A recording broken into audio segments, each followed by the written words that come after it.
Magandang umaga po sa inyo lahat, Sir Bong Danog, principal ng Caloocan High School.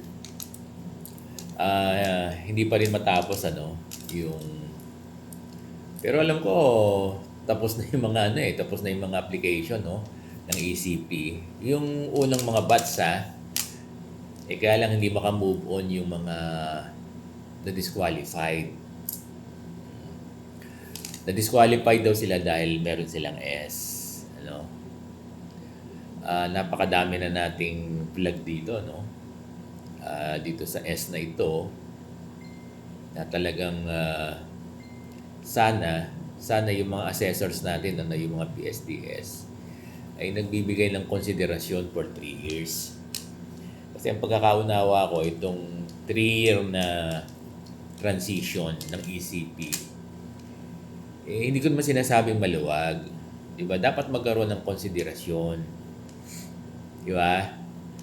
Kasi kung ang guro naman ay very satisfactory, tapos nagkaroon lang ng S, i-disqualify na. Parang hindi naman ganyan yung sinasabi ng ng mga latest issuance ng ECP. Kaya lang yung mga PSDS natin, yung mga assessor EPS, tingin ko parang sobrang higpit naman doon sa mga gurong nagkakaroon ng S.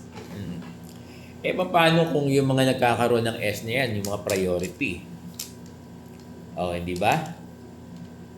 Paano na yung sinasabi ni President Bongbong Marcos na walang gurong mag-retire ng Teacher 1? Nadidipit yung yung purpose kaya inantong ECP, di ba? Kasi ang purpose ni President Bongbong Marcos, walang Teacher 1 na may iwan. Paano kung itong mga dinidisqualify nyo, dinidify nyo, ito yung mga yung objectives ni President Bongbong Marcos. So hindi siya magiging realistic, hindi siya magiging makatotohanan. So lalabas niyan ay contradicting kayo doon sa sinasabi ni President Bongbong Marcos. Kaya ang natin sa mga PSDS natin, sa ating mga EPS, ito lang namang transition na 3 years. Sana ay huwag masyadong sobrang higpit. Diba? Hindi naman sobrang pinamimigay mo na yung ECP, sakto lang.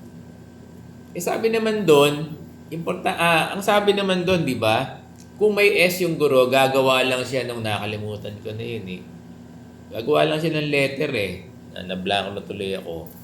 Di ba? Gagawa lang siya ng letter ng undertaking, Commitment form. Gagawa lang siya ng commitment form, okay na. And besides, very satisfactory. Meron nga outstanding na disqualify So magiging unfair. Tingin ko dapat i-revisit ito ng mga assessor, PSDS, EPS. Baka mali yung interpretation nyo. Kasi kung ganyan ang interpretation nyo, sobrang higpit, walang konsiderasyon sa S, hindi magiging makatotohanan yung sinasabi ni President Bongbong Marcos na walang gurong may iwan. Diba? Walang gurong magre-retiro ng Teacher 1. Kasi dinidisqualify nyo yung mga Teacher 1 na gustong mag-Teacher 3, 4. Contradicting kayo doon sa sinasabi ni President Bongbong Marcos. So sana na-realize ito ng ating mga EPS, assessor, PSDS, kasi sila mga assessor na itong S na itong 3-year time, 3-year period ng transition o yung initial years ng implementation ng ECP, dapat hindi nagiging sobrang higpit.